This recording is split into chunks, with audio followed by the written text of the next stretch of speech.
Dear student, आज की इस वीडियो में हम इस न्यूमेरिकल को सोल्व करेंगे और इस न्यूमेरिकल को हम दो मेथड्स के द्वारा सोल्व करेंगे।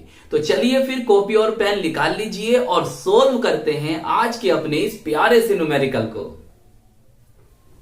हमें दिया है एक इलेक्ट्रॉन नाभिक के चारों ओर 5.1 इंटू 10⁻11 मीटर त्रिज्या की वृत्ताकार कक्षा में 6.8 इंटू 10⁻15 चक्कर पर सेकंड की दर से घूम रहा है। कक्षा के केंद्र पर उत्पन्न चुंबकीय क्षेत्र की गणना कीजिए।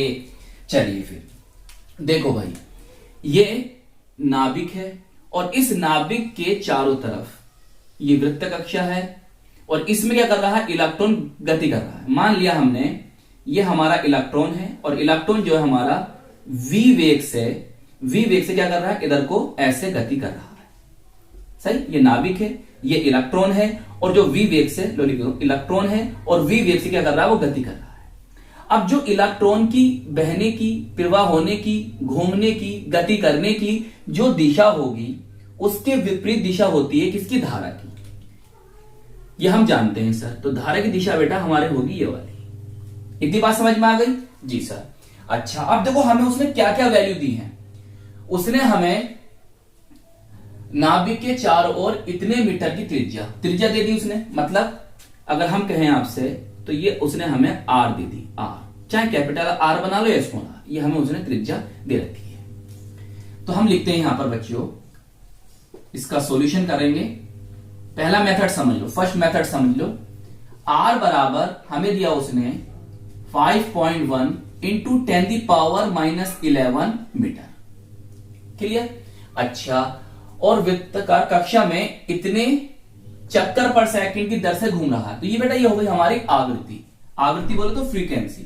इसे देखो आप एन से भी लिख सकते हो या एफ से भी लिख सकते हो, या बहुत से लोग इसे म्यू से लिखते हैं, वी की तरह लगता म्यू। सही, ये भी लिखा मिल सकता है आपको, ये भी लिखा मिल सकता है आपको, और ये भी लिखा मिल सकता है आपको। तो टेंशन लेने की जरूरत नहीं है। तो हम यहां पर से डिनोट कर रहे हैं काय से, स्मॉल एन से। 6.8 इंटू 10⁻15 चक्कर पर सेकंड। एक सेकंड में वो इतने चक्कर लगा रहा है। चलते बताइए, इतनी बात समझ में आ गई। अब हमें क्या करना है, हमें करना है बच्चों कक्षा के केंद्र पर उत्पन्न चुंबकीय क्षेत्र की गणना। सही है, देखो चुंबकीय क्षेत्र की दिशा भी पूछ सकता है। इससे लास्ट वीडियो में मैंने इन डिटेल चुंबकीय क्षेत्र की दिशा आप कैसे बताओगे, कैसे कैलकुलेट करोगे, वो मैंने समझाई थी। तो इससे लास्ट वाली वीडियो जरूर देख लेना अगर आप चुंबकीय क्षेत्र की दिशा को जानना चाह रहे हैं तो। अच्छा, तो हमें यहां से बी कैलकुलेट करना है, बी कैलकुलेट करना है। अब बच्चों एक फॉर्मूला होता है केंद्र पर उत्पन्न चुंबकीय क्षेत्र के लिए, जो हमने आपको सिखाया था लास्ट वीडियो में भी, वो लिखो ब्लैक पेन से। B is equal to mu naught I, capital I भी लिखा मिल सकता है आपको, और अपॉन 2r, और इसे इस तरह से बॉक्स में बंद कर। देखिए हमें कैलकुलेट करना है इसको। जब हमें इसे कैलकुलेट करना है तो हमें ये वैल्यू पता होनी चाहिए, हमें ये वैल्यू पता होनी चाहिए। चलिए ये तो हम जानते हैं, म्यू नॉट तो हम जानते हैं क्या होता है। तो अगर हम ये कैलकुलेट करना चाह रहे हैं तो हमें ये वैल्यू और ये वैल्यू पता होनी चाहिए। तो सर हमें ये तो पता है, अरे भाई आपको ये पता है, हम जानते हैं, लेकिन आई तो नहीं पता है। अब देखो आई की वैल्यू हम कैसे निकालें। तो बेटा हम जानते हैं गतिमान इलेक्ट्रॉन के कारण प्रवाहित धारा। तो आई बराबर ई अपॉन टी, वो हमने फर्स्ट चैप्टर में पढ़ा था ना फॉर्मूला एक, कौन सा, क्यू बराबर आई टी। तो बस Q की जगह हमने क्या ले लिया है यहाँ पर, इलेक्ट्रॉन का आवेश। ये इलेक्ट्रॉन का आवेश है। अब देखो T क्या है, यार इलेक्ट्रॉन की गति का कार्य है यार T। अच्छा, तो N बराबर क्या हो जाएगा, ये क्या है, आवृत्ति है, फ्रीक्वेंसी है, 1/T। पढ़े हैं जी सर, पढ़े हैं ये फॉर्मूला। तो यहां से हम क्या करें, T की वैल्यू निकालते हैं। T बराबर हो जाएगा 1/N। सही, अब इस T को उठाकर यहां रखिए। जब यहां रखोगे बच्चों तो I बराबर E अपॉन 1/n हो जाएगा, और n कहां चला जाएगा, ऊपर। तो I बराबर E इंटू एन, ये हमारा फॉर्मूला बनेगा। सही। अब हम यहां से n की वैल्यू, हम यहां से n की वैल्यू जानते हैं, E की वैल्यू जानते हैं, तो हम I की वैल्यू निकाल लेंगे।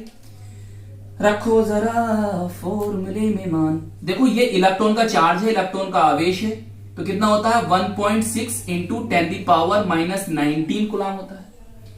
और ये आपकी आवृत्ति है, कितनी दे रखी है 6.8 इंटू 10⁻15।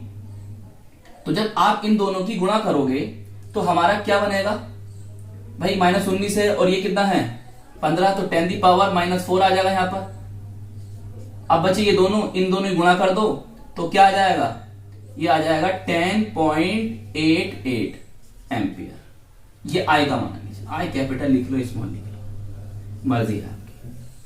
अब देखो इस फॉर्मूले को, आई पता चल गई, जी सर पता चल गई, आर आपको पता है, और ये हम जानते हैं। सही है, निर्वात की चुंबकशीलता का मान 4 पाई इंटू 10⁻⁻7। चलिए अब ऊपर से आते हैं, करते हुए सोल्व। बताओ इतनी बात समझ में आ गई? पोस्ट कर लो वीडियो, समझ लो ध्यान से।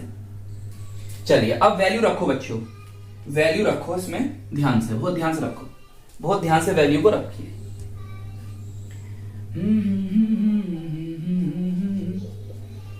इसलिए हम क्या रख सकते हैं सर, 4 पाई इंटू 10⁻⁻7 रख सकते हो।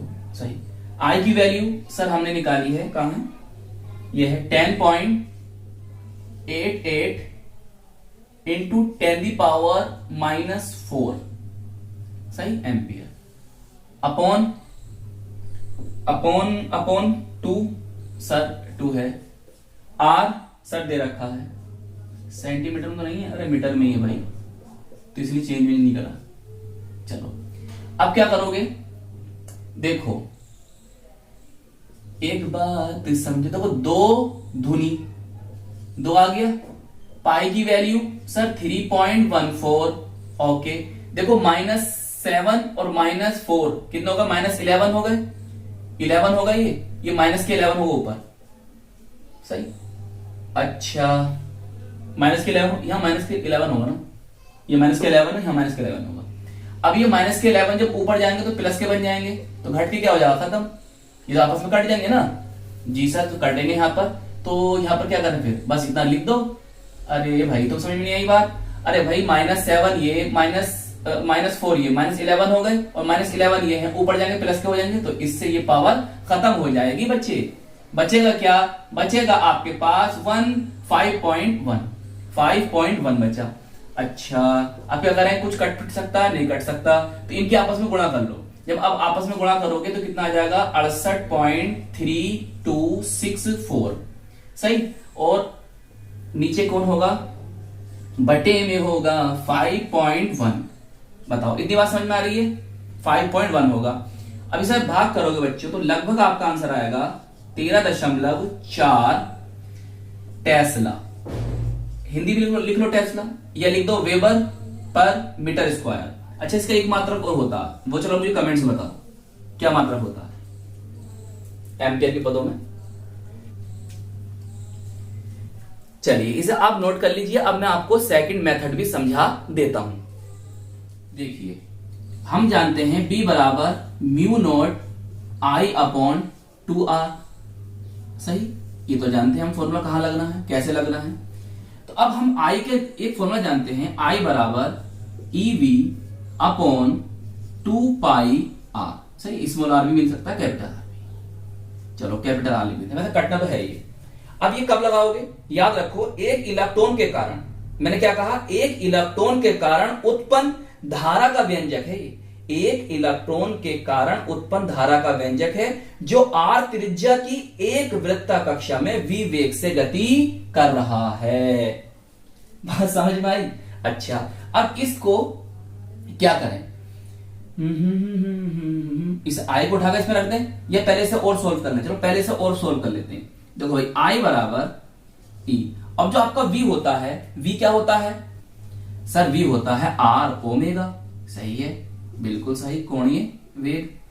चलो ओमेगा भी क्या होता है सर, ओमेगा होता है, R रहने दो ऐसी, आर आर कैपिटल आर बना दो इसे, कैपिटल आर बाद में काटेंगे, अभी रहने दो ऐसी आर। ये हो जाएगा बच्चों 2 पाई एन, एन बताइए आपको शुरू से बताया मैंने 2 पाई आर।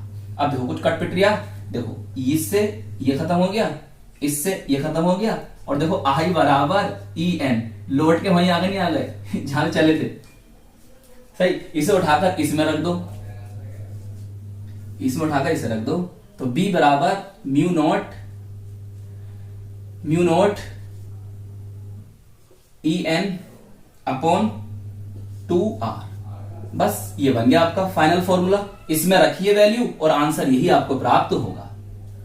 तो इस तरह से बहुत सी बुक्स में इस तरह से भी दे रखा है, और जैसे मैंने कराया बहुत सी दे रखा है। तो जो सा मेथड आपको अच्छा लगे वो आप कर लो, बात तो वही आ रही दोनों से। तो आई होप ये न्यूमेरिकल आपको अच्छी तरह से समझ में आ गया होगा। अपना ख्याल रखिएगा, खूब मेहनत से पढ़ाई करते रहिएगा, और हम मिलेंगे आपको इसकी नेक्स्ट वीडियो में। जय हिंद, जय भारत।